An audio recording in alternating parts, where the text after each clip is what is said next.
Já conhece a Anchor? Bem, eu também não conheci, mas deixa-me dizer que é a minha melhor amiga. Sabes porquê? Eu vou dizer. A Anchor é uma aplicação completamente grátis que te ajuda a fazer os teus podcasts em qualquer hora e em qualquer lugar. Basta teres um computador e um telemóvel contigo. Mas sabes qual é a melhor parte? A Anchor ainda distribui os teus podcasts por todas as grandes plataformas, seja ela Spotify, Apple Podcasts, Grover Podcasts e muitos mais.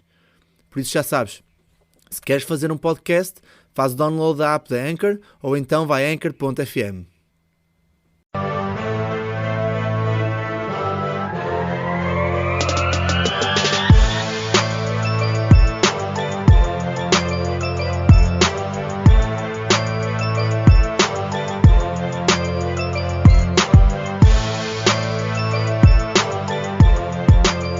Olá, seja bem-vindo a mais um episódio do Quinto Quarto. Hoje terá comigo mais uma convidada, a primeira convidada deste podcast, Michelle Brandão. Muitos de vocês, se calhar, conhecem de jogar na altura no Olivais, mas que agora tem funções numa faculdade nos Estados Unidos como treinadora adjunta. Olá, Michelle. Antes de mais, quero-te agradecer por teres aceito este convite e poderes vir cá partilhar um bocado da tua experiência. Obrigada eu pelo convite.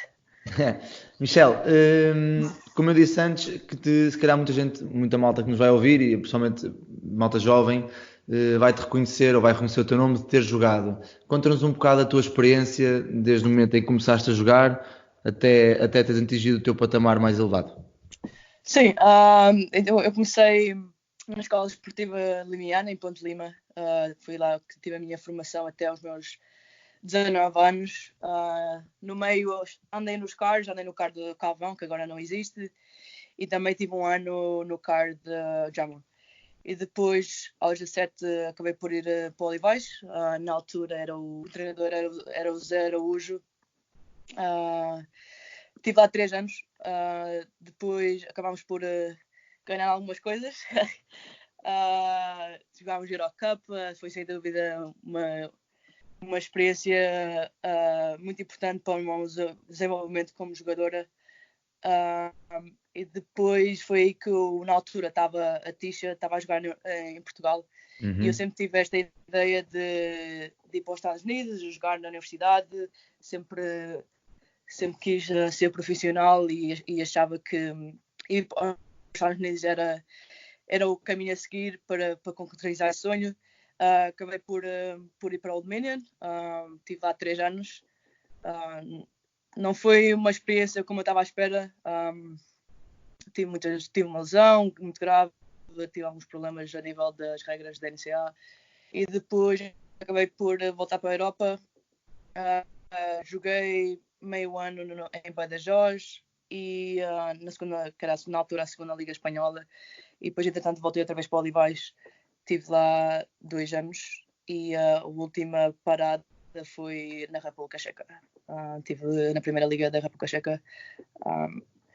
Uma experiência diferente, é uma liga muito, muito física comparativamente à portuguesa e mesmo à espanhola.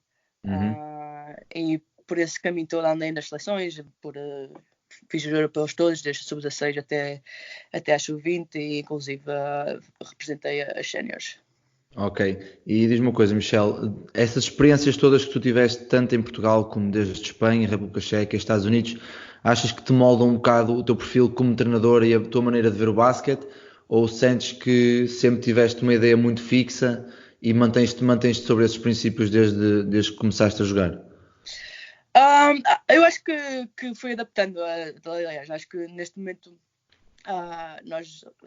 desde que eu comecei a jogar até agora, acho que o basquete e o estilo de jogo do basquete mudou muito. E acho que todos nós temos que nos adaptar. Até como jogadora tive que me adaptar um bocadinho.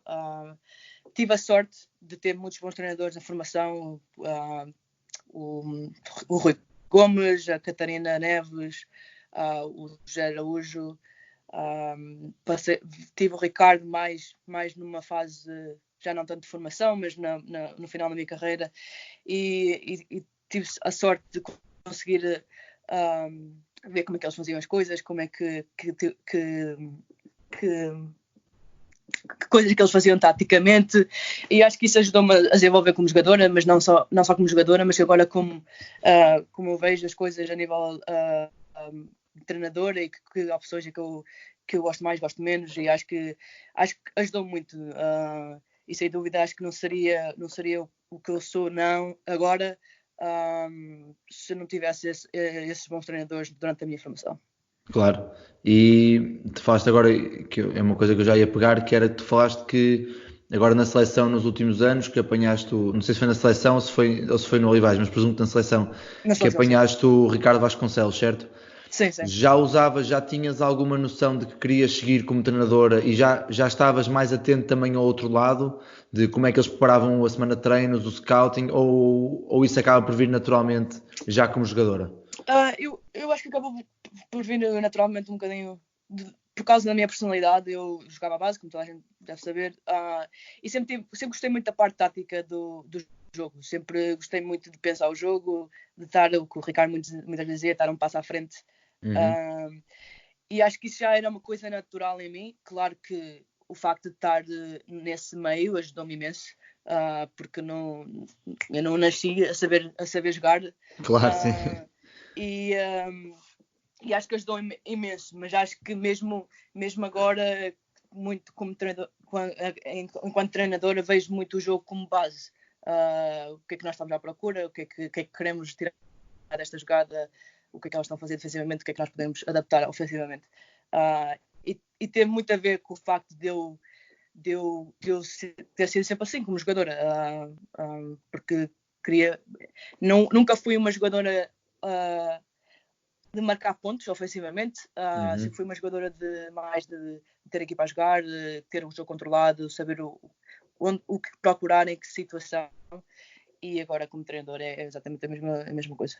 Ok, e agora pegando aqui um bocado nesta tua experiência nos Estados Unidos, como é que te apareceu esta oportunidade de treinar nos Estados Unidos? Já tinhas, lá está, quando estavas a terminar a carreira, já tinhas essa ideia de querer ser treinadora e foste procurando algumas oportunidades, ou acaba por ser de um dia para o outro em que tu realmente percebes que queres seguir esta carreira? Foi um bocadinho dos dois. Eu infelizmente tive algumas lesões. A minha época na República Checa não foi propriamente fácil. E estava a sentir que estava a precisar de outras coisas. Treinar foi sempre uma opção, mas ao mesmo tempo eu não tinha a certeza absoluta se era o que eu queria, porque é muito mais divertido jogar, digo já. Claro, como é óbvio. Muitas pessoas acabam por se forçar a ir nesta vida de treinador porque jogaram. E para mim esta experiência eu para além de estar como treinador, também estou a tirar o mestrado e sempre foi um objetivo meu tirar o mestrado, porque acho que é importante, nunca sabe, acho que é importante acabar a faculdade e ter os estudos feitos. E então tive as duas oportunidades de estar a treinar, de estar envolvida numa equipa e estar a tirar o mestrado. E eu, sinceramente, não tinha a certeza se era o caminho a seguir, mas achei que é uma oportunidade que eu não queria perder e não saberia se teria no futuro, e acabei por aceitar o convite de treinar e tirar o mestrado. Mas o convite, isto, se podes dizer ou não sei, mas o convite aparece depois de tu estás inscrita no mestrado, ou tu tens alguns contactos já da altura em que jogavas lá e que depois conseguiste, a partir desses contactos, arranjar esse tal convite? Acabou por não ser através dos meus contactos. Ok. Eu comecei a falar com algumas pessoas, porque eu mantive contato com alguns treinadores juntos. Uma das minhas colegas é neste momento também treinadora. Ela acabou a sua carreira universitária e foi logo treinar. E então andei basicamente a sondar o que é que havia por aqui. Depois apareceu, eu nos verões vinha cá, dava treinos, os que eles chamam Summer Camps, aqui nesta zona, e foi aí que eu conheci a minha treinadora. Ela também era o primeiro ano dela, que tinha acabado de ser contratada para esta universidade e precisava de uma pessoa para essa posição, e já era um bocadinho tarde, e acabou por aparecer e acabei por aceitar. Ótimo. E tenta-me explicar o porquê de teres escolhido o mundo universitário, ou neste caso o basquetebol americano, em vez do basquetebol europeu? Foi por também a parte académica ter algum peso? Ou porque tu, quando estiveste lá a jogar, sentiste que realmente era um tipo de jogo em que te assemelhavas, em que te identificavas mais? A parte académica teve um peso, não vou dizer que não. Do estilo de jogo, o estilo de jogo, eu sinceramente prefiro o jogo profissional europeu, Ok. em vez do americano. Mas acho que aqui há mais oportunidades, para crescer, há mais meios Ok. para fazer disto carreira. Em termos, acho que nem há para comparar, né? Se eu quisesse ser treinador em Portugal, tinha que ter um emprego normal Pois, claro. e ser treinadora, enquanto que aqui não, aqui eu acabando agora o curso, eu posso ir para outra universidade qualquer e ser treinadora a tempo inteiro e receber como se estivesse a trabalhar, ter um emprego normal, Pois. e o meu emprego é ser treinador. Claro, mas uma questão, tu sentes que é possível qualquer treinador jovem ou até mais velho com o contacto certo ou mesmo sem o contacto consegue entrar neste mundo das universidades na América? Eu acredito que sim, acho que é mais fácil se jogarem cá e depois Claro, criam esses contactos e começam desde aí. Mas a verdade é que, principalmente, eu se calhar diria mais no feminino do que propriamente no masculino. Mas as universidades americanas andam muito, muito à procura de internacionais, a nível de jogadores internacionais. Nós temos um exemplo das portuguesas, há muitas, ou mesmo na minha altura, houve muitas portuguesas que jogaram cá, e acho que há uma falta, porque o que acontece é que as universidades de topo conseguem recrutar quase toda a gente, os que querem, e as universidades de meia tabela, ou que eles chamam de mid-majors, não têm esse poder de recrutar atletas. Então, uma das opções é ir à Europa, ou mesmo mais na Europa, propriamente nos outros sítios todos, e buscar jogadores europeus que conseguem jogar este nível. Acho que o jogo está mais próximo. De antes havia uma diferença muito grande a nível físico, mas agora, como o estilo de jogo também está a mudar, isso beneficia as jogadoras europeias, porque são mais técnicas, têm mais, enquanto que era muito mais físico, e os europeus eram muito mais lançadores. Agora, como o estilo de jogo está a mudar, isso favorece os lançadores, digamos.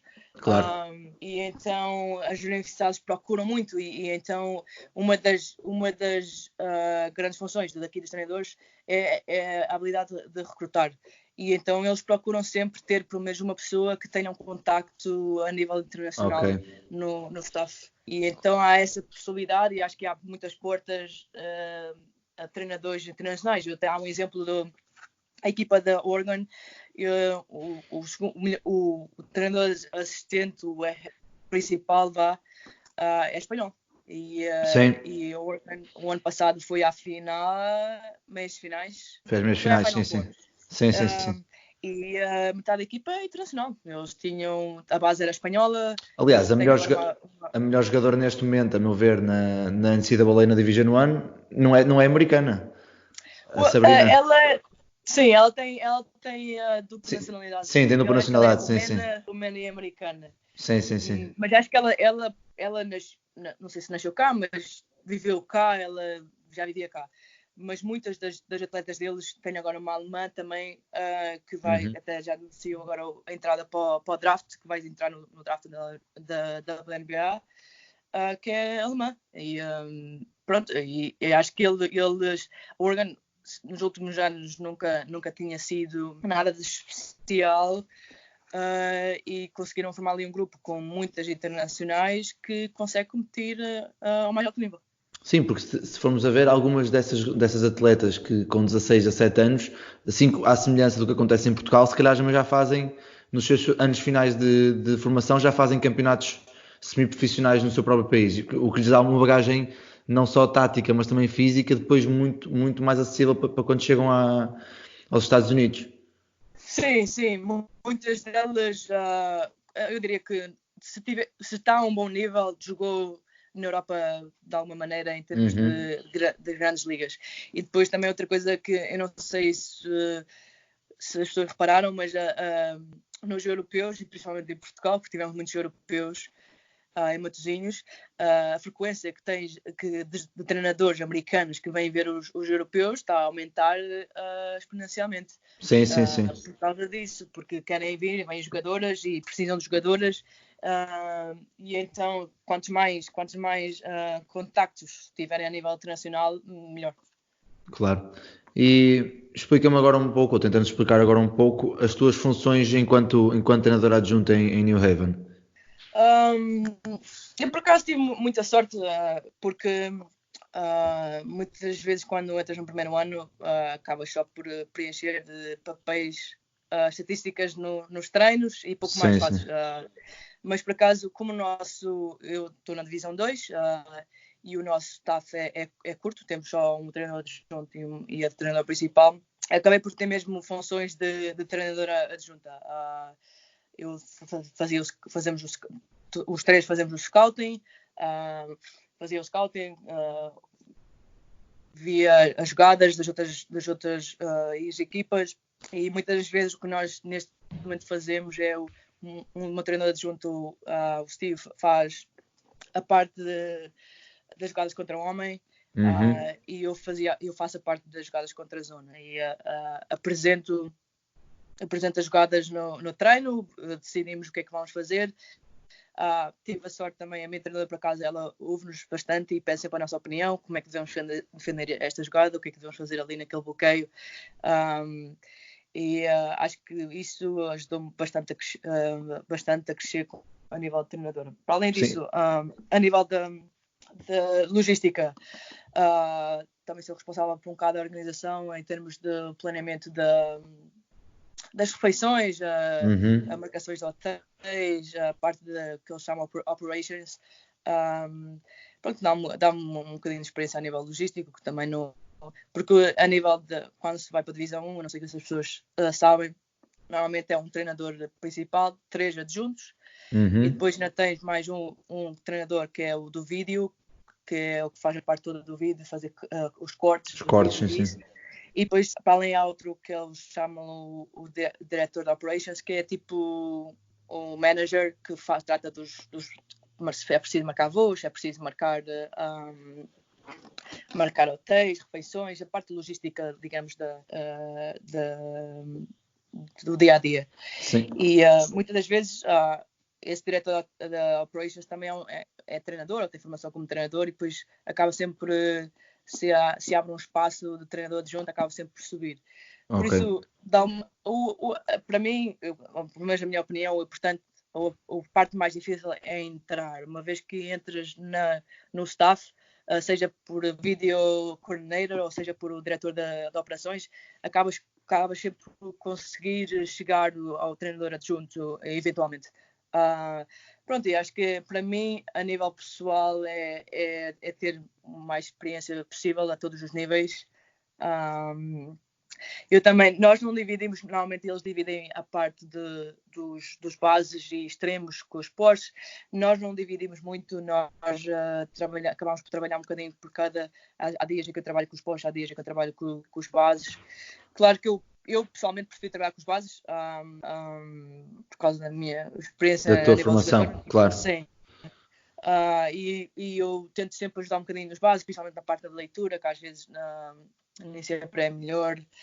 Sim, essa era a questão que eu ia fazer a seguir, que era se a tua experiência como base de seleção e de campeonatos profissionais, se tentas passar sempre um bocado esse conhecimento e dar pequenas ajudas para naqueles momentos do jogo em que só quem passou por eles ou seja, quem tem a experiência é que os conhece bem, se tentas passar isso sempre que possível às tuas atletas. Sim, principalmente eu tento ter uma relação próxima com os bases. Nós, por exemplo, temos uma base que é o que eles chamam freshman, ou que é o primeiro ano da faculdade.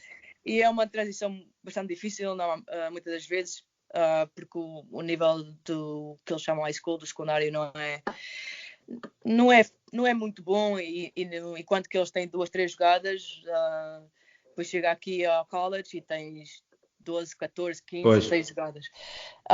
E nós temos uma freshman que tem muito potencial e a nível individual é muito boa, mas tem muita dificuldade em aprender o nosso sistema, aprender as nossas jogadas todas, ou demorou um bocado mais. E então, muitas das vezes, mesmo no jogo, às vezes o que eu tento fazer para ajudá-la é a nossa base principal faz alguma coisa mal, ou a nossa base, ou nesta situação há uma coisa que nós devíamos ter feito diferente, e eu chamo tipo, olha, aqui nós devíamos ter feito isto, aqui nós devemos ter olhar para isto, o que nós queremos jogar, aqui é a altura do jogo em que nós queremos um cesto fácil, dizemos que não podemos pedir uma jogada para lançar 3 pontos, por exemplo, e tento ajudá-la para ela começando a aprender e a ter um bocadinho do que eles chamam aqui o feeling do jogo, e ajudá-los ao máximo. Claro que é sempre muito mais fácil falar Claro, óbvio. do que fazer, mas eu acho que elas pronto, elas sabem que eu fui base, e acho que elas gostam do feedback, e isso é uma coisa que nós temos muita sorte. Nós temos nossas miúdas são muito boas miúdas, e querem sempre aprender muito, e estão sempre disponíveis a ouvir. E nunca tiveste nenhuma atleta, isto agora a título pessoal, nunca tiveste nenhuma atleta a desafiar-te num para um, em lançamentos? É sempre. Ainda de vez em quando jogamos, a nossa treinadora pede para nós entrarmos, porque pronto, somos um bocadinho mais velhos, porque o Steve, o treinador adjunto, também é da minha idade, e às vezes ela precisa assim um bocadinho mais de agressividade, ou às vezes, por exemplo, nós estávamos a fazer uma press e ela mete-me a minha para ver se consigo furar ali pela pressão a campo inteiro, e elas estão sempre... ela mesma, a nossa treinadora, diz, quando nós estamos em campo, elas jogam 100 vezes melhor, porque querem nos ganhar à força toda, Claro, e querem mostrar, começam claro. a bater palmas e essas coisas todas, tipo, não vais marcar. Não, é engraçado, é ali uma dinâmica engraçada. Claro que temos que manter ali um bocadinho a distância, porque no final todos somos treinadores, não é? Claro. Mas ao mesmo tempo acho que é importante, principalmente aqui na faculdade, é importante criar ali uma relação com as miúdas, porque elas estão aqui por 4 anos, e é importante que elas tenham uma boa experiência, e porque a verdade é que também, se elas não estiverem contentes aqui, também podem ir para outra universidade. E acho que às vezes nós treinadores ficamos um bocado, porque é importante manter a distância entre as atletas, para que elas respeitam e não passam ali a linha, Os a limites, linha, sim, digamos. Sim. Mas é importante ter ali uma relação, que elas sintam que nós nos preocupamos com elas, e queremos que elas estejam bem, que evoluam, e essas coisas todas. Porque acho que depois, na altura, nós sermos duros, elas vão perceber que é por alguma razão, e que realmente Claro, nós sim. nos preocupamos. E não acharem estranho, claro. Sim. E, Michel, tenta-me explicar, falaste há um bocado da divisão de bases e de postos. Como é que é feita, imaginando que vocês têm quantos jogos por semana? Nós temos 2? 2 jogos por semana. Ok, consegues fazer aqui uma imagem mais ou menos do que é que será uma semana de trabalho na vossa universidade normal? A quantidade de treinos, o que é que fazem mais, o que é que fazem menos? Nós, como temos 2 jogos por semana, e neste momento nós não temos, digamos, uma equipa muito... nós jogamos com 8, 7 a 9 jogadoras máximo, e temos muitas jogadoras a jogar muitos minutos, por isso durante agora esta fase, principalmente na fase final da época, é muito por conter ali, gerir ali o esforço físico delas. Claro. Mas e depois também é muito à volta do scouting. A minha treinadora dá muita importância a principal dá muita importância ao scouting. Nós temos sempre, para te dizer mesmo assim, semana a semana, aos domingos folgamos sempre.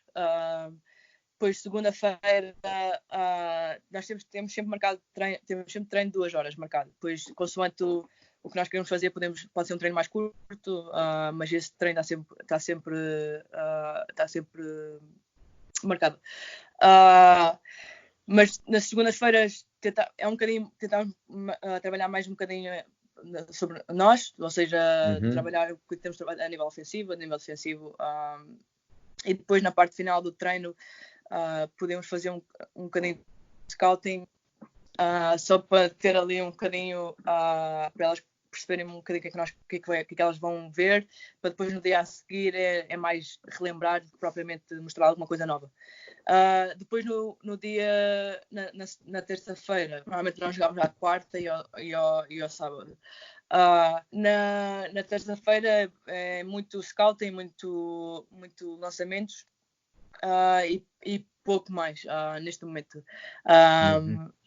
Na quarta é viajar aí para o jogo. Nós, como quarta-feira elas têm aulas, não temos o chamado treino de lançamentos antes do jogo, mas já ao sábado fazemos sempre um treino de lançamentos antes do jogo, em que é praticamente lançamento, é 1h45, entre 45 minutos e 1h. Sim. Fazemos treino de lançamentos, um bocadinho de treino individual a nível de posições, e se precisarmos, nós vimos que precisamos de rever ali algumas situações a nível do scout e fazemos, mas é muito à base disso. Acho que vou dizer aqui uma coisa acho que em Portugal não é estranho, nós metemos a música aos altos berros nesse já é normal aí em Portugal, não sei se... Não, normal não é, mas eu tenho a sorte de estar a trabalhar este ano com um treinador que também esteve nos Estados Unidos, num college e num high school, e que já quando esteve lá me dizia isso. E que já ouço muitos podcasts de americanos em que eles dizem que, especialmente em semanas em que têm jogos com os chamados key games, ou os jogos contra os derbys, chamados cá em Portugal os derbys, que como sabem que vai estar o pavilhão cheio e que vai estar um barulho ensurdecedor, então põem esse barulho para os atletas se irem habituando a esse tipo de constrangimentos. Sim. Nós fazemos por mais parte de relaxamento do que mais nada, porque nós não estamos a esse nível, mas sim, Claro. É super normal, mesmo inclusive há treinadores que o fazem todos os dias na parte do aquecimento, metem música. Mas com uma forma de libertar também o atleta para não estar naquela tensão, nervosismo no treino. Ok, sim. Sim, depois porque muitos deles acabam vir das aulas, estão cansados, claro. E a música ajuda ali um bocadinho ali no ânimo dos atletas.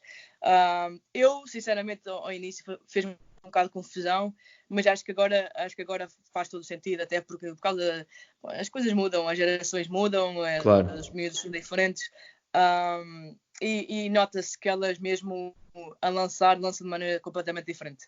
É uma coisa que nós ao início não fazíamos, porque a minha treinadora é muito chamado old school, mas depois o masculino fazia muito isso e faz, e então as miúdas começaram a pedir um bocado, a ver se começámos com 10 minutos, assim só um bocadinho, e depois acabámos por fazer maior.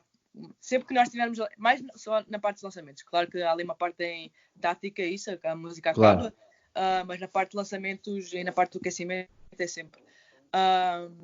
Mas desculpa interromper, sentes que depois, a nível de treino tático e técnico, elas estão com outra vontade e outra predisposição? Sim, e eu acho que é uma questão de também, nós damos uma coisa, tu tens que nos dar outra. Claro, sim.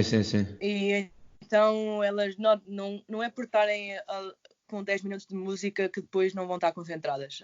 É uma questão, claro que se tem que educar ali um bocadinho, mas é mais como eu disse, eu estou-te a dar isto porque tu me pediste, mas agora é a altura para estar concentradas, e nota-se que há ali outra predisposição delas para o treino, e porque também não queremos estar ali, não queremos ter atletas que estão ali, que não me apetece estar ali, estou super cansada, e a música ajuda um bocadinho nisso, principalmente esta geração que adora música e está sempre a ouvir música, ajuda, e acho que é diferente, é uma coisa que se calhar para muitos faz muita confusão, mas é como eu disse no início, é uma pessoa tem que também adaptar, e que não sei, pode haver equipas que simplesmente não funcionam, porque as miúdas não se conseguem concentrar e depois aquilo vai por ali abaixo.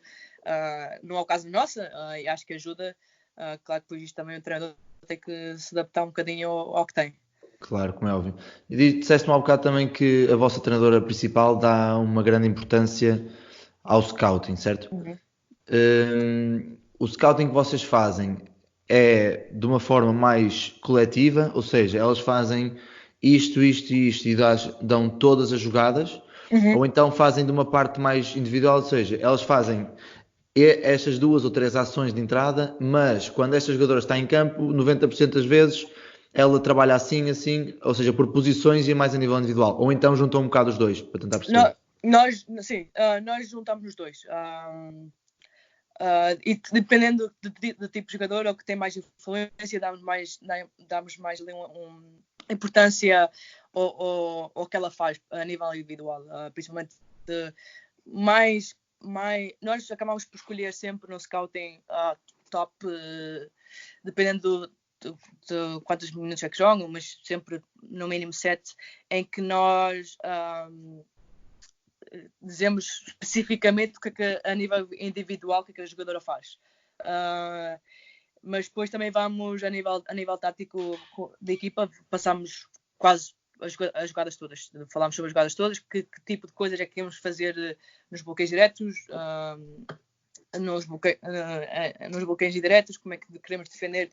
Às vezes acontece, por exemplo, é uma jogadora muito boa a lançar, defendemos de maneira diferente o bloqueio direto, Claro. consoante o tipo de jogadora. Mas sim, nós todos os jogos entregamos o que chamam os Scout Reports, em que tens as jogadoras todas, a estatística das jogadoras, o que é que elas fazem a nível individual, e as jogadas nós não damos às jogadoras, só Ok. mostramos no campo. Mas o que nós fazemos fazemos uma lista, do nome das jogadas, e o que é que a jogada consiste, para que elas consigam, quando ouvirem no jogo, consigam Perceber que é sabem esta jogada, o que é que claro. vem. Mas depois, desculpa, só uma questão que me chegou agora. A nível de regras defensivas, como estavas a falar, vocês definem as regras consoante a jogada ou fazem um número de regras que são gerais ao jogo? Ou seja, neste bloqueio direto vamos defender sempre assim, nas saídas bloqueadas defendemos sempre assim, nos pin downs defendemos sempre assim, ou então é consoante as jogadas? Nós não, fazemos para o jogo inteiro. Ok. Mas normalmente é uma jogadora, 2 no máximo, em que, dependendo da qualidade da jogadora, podemos alterar ali uma coisa ou outra só para essa jogadora. Ou seja, naquela jogada, se for para uma jogadora que não tem muita influência, passamos por baixo do bloqueio direto. Mas aquela jogadora, como é muito boa lançadora, vamos sempre passar por cima nos bloqueios diretos, qualquer bloqueio direto que ela esteja envolvida.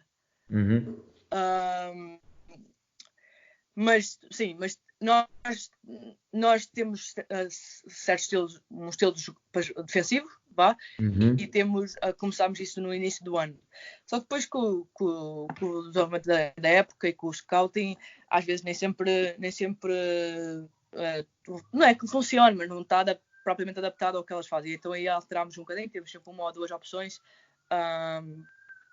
mas o nosso estilo defensivo acaba por ser um bocadinho o mesmo o ano inteiro. Só depois há ali uma outra situação é que alteramos a nível tático. Ok, sim, estava a falar agora do nível defensivo, eu estava aqui a ver os vossos resultados todos e realmente os resultados são sempre pontuações não muito elevadas, quer quando ganham a nível de pontos sofridos, assim como quando perdem a nível de pontos sofridos na mesma. Ou seja, tem aqui, por exemplo. Nós defendemos muito bem, mas meter a bola no cesto. Sim, a questão claramente não é por defesa, é o que eu estou a ver aqui. Claramente não é uma questão defensiva. Sim, nós temos uma equipa muito atlética para a nossa conferência. A nossa conferência é um tipo de conferência que é muito mais a nível de skill, ou seja, é muito mais jogadoras que são muito melhores a nível técnico e não propriamente atletas, E nós é um bocadinho ao contrário. Nós temos uma equipa muito forte atleticamente e eu acho que nós temos muito potencial e mesmo temos jogadoras a nível técnico que são boas. Mas a verdade é que às vezes não conseguimos trabalhar tudo e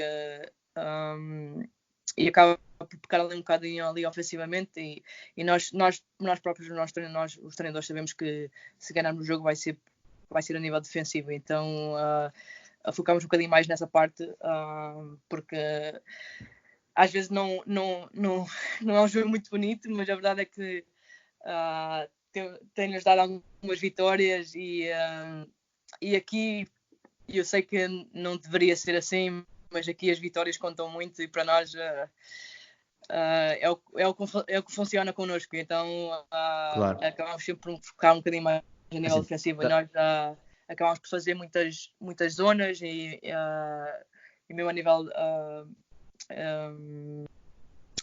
de homem acabamos por fazer ali jogar vários tipos de defesa e acaba acabamos por ter algum sucesso nessa parte. Claro, sim, porque mesmo sendo um projeto de 4 anos cada jogador de uma construção de uma jogadora para um processo mais profissional, não deixa de já ser uma situação de competição pura, não é? Porque vocês precisam das vitórias não só, isto é o meu pensamento, não só para conseguir ter uma classificação melhor e poderem ir ao torneio no final da época, mas também se calhar para depois a nível de recrutamento de atletas ser mais fácil para vocês. Sim, isso tudo influencia, mesmo a nível da história, da escola, porque isso conta tudo para a nível de recrutar atletas e mesmo para treinadores não serem despedidos. Para ser muito sincero, que o emprego está sempre ali à disposição, basicamente. Basta ter uma época má que acaba por ser despedido ou no próximo ano está ali um bocadinho com mais pressão e eu sei que não devia, mas aqui o que eles chamam, isto é business. Claro, como é óbvio. A vitória que conta, é como se fosse. E eu sei que os americanos não gostam muito, mas isto é mais profissional do que mais nada, sinceramente.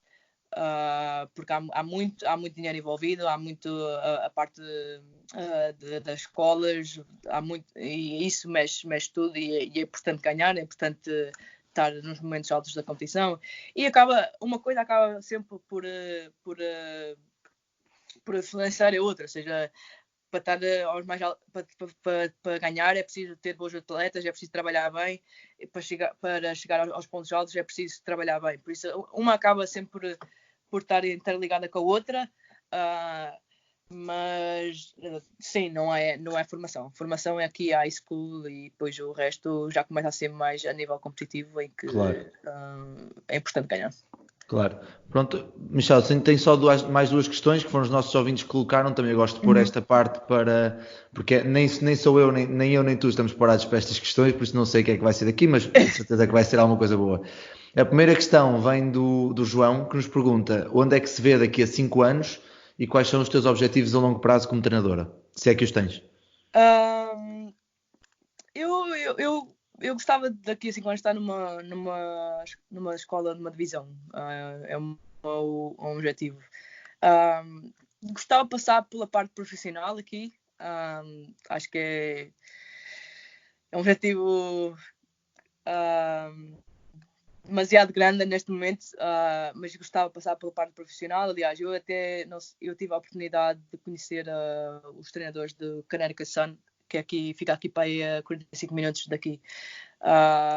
Tive quase a oportunidade de entrar no staff, como que eles chamam aqui um estágio, mas como eu disse, eu gosto muito da parte profissional, gosto muito do jogo, do estilo profissional, por isso vejo muito mais numa equipa profissional do que no resto dos meus 20, 30 anos numa universidade de divisão. Claro que é um objetivo assim, como eu disse, baseado grande, mas vamos ver. Para já 5 anos, sem certeza, gostaria de estar a nível numa divisão 1, numa escola, numa conferência boa. Acho que seria isso. Aliás, eu também estou tenho desenvolvido um bocado a parte dos analytics, que Sim, é da que cada vez mais começa a ter um peso enorme no desporto hoje em dia. sim, A parte dos dados analíticos, sim, sim. exato. E eu estou, uma parte do meu mestrado é nisso, e também é uma coisa muito interessante para mim, e também pode ser outra coisa que me abre algumas portas. E então, uma ou outra, sem dúvida, e mesmo a nível de visão 1 já começam a procurar esse tipo de pessoas que são capazes de analisar dados. E para mim, e também comigo, como treinadora, ajuda-me a ver o tipo de coisas e olhar o tipo de coisas que antes, se calhar, não olhava. E, sem dúvida, uma outra a um nível mais alto, é o meu desejo, vá, pelo menos. Ok. Sabe, por acaso, essa questão das analytics, se calhar nem era mal pensado nós fazermos outro podcast daqui a uns tempos só virado para esse tema, porque acho que cada vez mais primeiro é super interessante e cada vez mais tem um peso enorme no desporto de competição. Nós já vejo não só no basquete a nível da NBA e a nível europeu nas melhores equipas, mas também no futebol já vejo que a parte analítica e a análise de dados que tem um grande peso depois na parte da gestão e tudo isso. Por isso acho que Sim. passaria por ser interessante. Aliás, uma das minhas aulas, nós tivemos um convidado que ele está na equipa do Timberwolves, e ele está na parte das analytics, e temos a falar o que é que eles fazem a nível, como é que eles avaliam os jogadores, qual é a sua, quanto é que eles valem em termos monetário, e como é que eles fazem, chegam a esse tipo de coisas, qual tipo de jogadores é que eles olham para o draft. Claro. Através dos analytics, e é uma coisa bastante interessante, muito nova ainda, que não há muita gente que está nesse ramo, mas é sem dúvida uma coisa muito interessante, e felizmente eu tive a oportunidade de estar um bocadinho envolvida nisso. Mas sim, podemos claramente marcar outro podcast para falarmos sobre isso. Ótimo. Última questão, Michel, que vem da Leonor, que é uma atleta aqui da nossa academia, que te pergunta ser jogadora ou treinadora e o porquê? Eu agora que saí, eu digo a todas as jogadoras que estão sempre muito na dúvida entre jogar e treinar, eu diria jogar. O meu conselho que eu posso dar é joguem o máximo que conseguirem. Se conseguirem fazer as coisas, façam as duas coisas, mas jogam o máximo que conseguirem. Nunca se sabe onde é que nos podem levar. Eu tive muita sorte, já viajei praticamente o mundo todo, os meus amigos são todos, as minhas melhores amigas vêm todas do basquete, e de ter jogado, de ter partilhado o campo. É diferente a parte de estar numa equipa, de conseguir interagir com 10, 15 jogadoras. Eu diria jogar primeiro, e depois, se realmente acham que gostam, porque a minha parte de treinadora, para além de eu adorar a parte tática do jogo e de arranjar a maneira ali de lixar o adversário, acho que também é parte de ajudar a desenvolver estes atletas, não só como atletas, mas como pessoas também. Porque uma coisa que a mim, eu não seria a pessoa que sou neste momento se não fosse por causa do basquete. O basquete moldou-me a minha maneira de ser em muitos aspectos, não só a nível dentro do campo, mas fora do campo, e como eu vejo a vida. A vida. E acho que isso, a mim, como treinador, eu tento transmitir essa parte também, e é gratificante ver a evolução dos atletas e vê-los crescer, não a nível como jogador, mas também como pessoa. Nós temos, por acaso eu tenho essa oportunidade aqui, porque é um projeto de 4 anos, então consegue-se perceber mesmo a diferença, e eu consegui perceber a diferença em 2 anos que tive aqui, e acho que essa é a parte que traz algum entusiasmo, conforto aos treinadores que estão nessa parte. Mas sim, acho que se conseguirem jogar, joguem o máximo que conseguirem, e depois quando já não sentem que não têm vontade de jogar e que querem continuar envolvidas no jogo e querem ajudar pessoas, podem ser treinadores. Ótimo. Bem, Michel, da minha parte está tudo. Quero-te agradecer mais uma vez pela excelente conversa que nós tivemos os dois. Quero-te desejar boa sorte para o resto da época que se aproxima, que se avizinha e que todos os teus objetivos que falamos aqui há bocado se concretizem. Obrigado. Tá? Obrigado, Michel.